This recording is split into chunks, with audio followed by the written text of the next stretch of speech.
ವಯನಾಡ್ನ ಭೂಕುಸಿತ ದುರಂತ ಪ್ರಕರಣ ಇದೀಗ 6ನೇ ದಿನಕ್ಕೆ ಕಾಲಿಡ್ತಾ ಇರುವಂತದ್ದು. ಸದ್ಯಕ್ಕೆ ನಾನು ವಯನಾಡ್ನ ಮೇಪಾಡಿಯ ಅತಿ ದೊಡ್ಡ ಕಾಳಜಿ ಕೇಂದ್ರದಲ್ಲಿದ್ದೀನಿ. ಇದು ಮೇಪಾಡಿಯ ಸರ್ಕಾರಿ ಕಾಲೇಜಿನಲ್ಲಿ ಸ್ಥಾಪಿಸಿರುವಂತಹ ಒಂದು ಕಾಳಜಿ ಕೇಂದ್ರ. ಕಳೆದ 6 ದಿನಗಳಿಂದನೂ ಕೂಡ ಇಲ್ಲಿಗೆ ಅಲ್ಲಿ ಈ ಒಂದು ದುರಂತದಲ್ಲಿ ಮನೆ ಕಳೆದುಕೊಂಡವರನ್ನ ಅಥವಾ ಕುಟುಂಬಸ್ಥರನ್ನ ಕಳೆದುಕೊಂಡವರನ್ನ ಕರೆತಂದು ಇಲ್ಲಿ ಒಂದು ಸಾಂತ್ವನ ಕೇಂದ್ರದಲ್ಲಿ ಸೇರಿಸಿರುವಂಥದ್ದು. ಅವರಿಗೆ ಬೇಕಾಗಿರುವಂತಹ ಎಲ್ಲ ಉಪಚಾರಗಳನ್ನು ಕೂಡ ಇಲ್ಲೇ ಮಾಡ್ತಾ ಇರುವಂಥ ದೃಶ್ಯಗಳಲ್ಲೂ ಕೂಡ ನಾವು ನೋಡ್ತಾ ಹೋಗ್ಬೋದು. ಕರ್ನಾಟಕ ಜೊತೆಗೆ ಕೇರಳ, ತಮಿಳುನಾಡು, ಈ ಅಕ್ಕಪಕ್ಕದಲ್ಲಿರುವಂತಹ ರಾಜ್ಯಗಳಿಂದನೂ ಕೂಡ ಸಾಕಷ್ಟು ವಸ್ತುಗಳು ಇಲ್ಲಿ ಕಾಳಜಿ ಕೇಂದ್ರಕ್ಕೆ ಆಗಮಿಸ್ತಾ ಇರುವಂಥದ್ದು. ಈಗಷ್ಟೇ ಒಂದು ಲಾರಿ ಬಂದಿದೆ, ನಾವು ನೋಡಬಹುದು. ಇದು ಕುಡಿಯುವ ನೀರಿನ ವ್ಯವಸ್ಥೆಯನ್ನ ಸಮಾಜ ಸೇವಕರು ಇಲ್ಲಿ ಮಾಡ್ತಾ ಇರುವಂಥ ದೃಶ್ಯಗಳಲ್ಲೂ ಕೂಡ ನಾವು ನೋಡ್ತಾ ಹೋಗ್ಬೋದು. ಇದೇ ರೀತಿಯಾಗಿ ಇಲ್ಲಿ ದವಸ ಧಾನ್ಯಗಳನ್ನ, ಬೇಕಾಗಿರುವಂತಹ ಪರಿಕರಗಳನ್ನ ಅಥವಾ ಅಗತ್ಯ ವಸ್ತುಗಳನ್ನ ಒಂದೊಂದೇ ಆಗಿ ಬೇರೆ ಬೇರೆ ಕಡೆಗಳಿಂದ ಜನರು ಈ ಒಂದು ದುರಂತದಲ್ಲಿ ಮಡಿದಿರುವವರಿಗಾಗಿ ಸಹಾಯ ಮಾಡೋದಕ್ಕೆ ಕೊಟ್ಟು ಕಳಿಸ್ತಾ ಇರುವಂಥದ್ದು. ಅವೆಲ್ಲವನ್ನು ಕೂಡ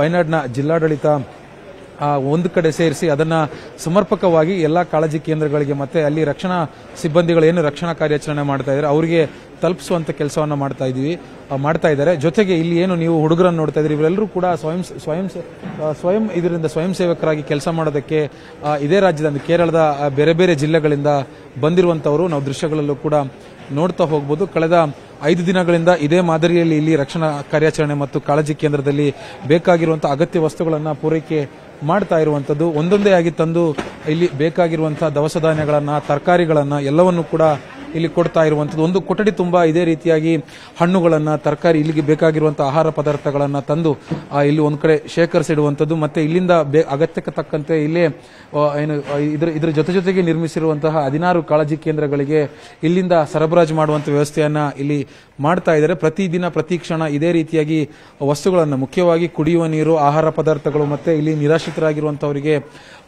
ಬಟ್ಟೆ ಬರೆಗಳನ್ನು ಕೂಡ ತಂದು ಕೊಡ್ತಾ ಇರುವಂತದ್ದು. ಇದು ಕೇವಲ ಒಂದು ಕಾಳಜಿ ಕೇಂದ್ರದ ದೃಶ್ಯಗಳು ಮಾತ್ರ. ಇದೇ ರೀತಿಯಾಗಿ 16 ಕಾಳಜಿ ಕೇಂದ್ರಗಳನ್ನ ಇಲ್ಲಿ ನಿರ್ಮಾಣ ಮಾಡಲಾಗಿದೆ.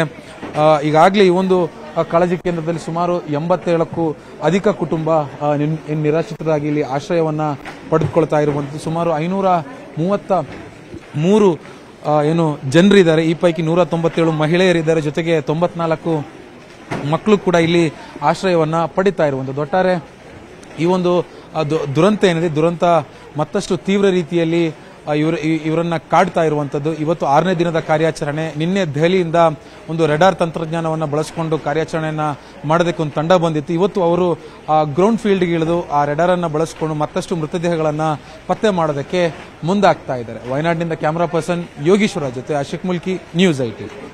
ಕನ್ನಡಿಗರ ಮೆಚ್ಚಿನ ನಿಮ್ಮ ನ್ಯೂಸ್ 18 ಕನ್ನಡ ಈಗ ವಾಟ್ಸ್ಆಪ್ನಲ್ಲಿಯೂ ಲಭ್ಯ.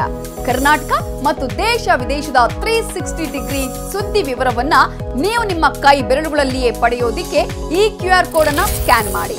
ನಮ್ಮ ಚಾನೆಲ್ ಅನ್ನ ಫಾಲೋ ಮಾಡಿ, ನೋಟಿಫಿಕೇಶನ್ ಆನ್ ಮಾಡಿ.